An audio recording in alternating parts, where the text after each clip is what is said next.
ফিরে আসছি আলোচনায়। তাহলে পাতিলেবুর যে কোনো একটা দিকে ছুঁচ দিয়ে একটা শব্দ তোমাকে লিখতে হবে। সেই শব্দটা কি লিখবে?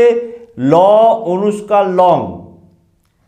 পাতিলেবুটাকে ধরেছো, ছুঁচ দিয়ে এখানে লিখে দিলে ল অনুষ্কার লং। আরেকটা দিকে কি লিখবে? ক অনুষ্কার কম। ল অনুষ্কার লং একদিকে লিখছো, আরেক দিকে লিখছো ক অনুষ্কার কম।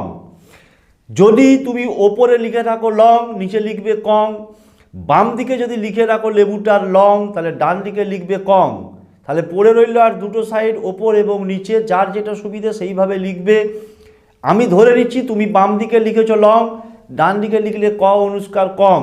তাহলে লেবুর ওপর দিকটা যে কোনো একটা দিককে ওপর মনে করো, আর যে কোনো একটা দিককে লেবুর নিচেও মনে করো। তাহলে লেবুর ওপর দিকে কি লিখবে না, লেবুর ওপর দিকে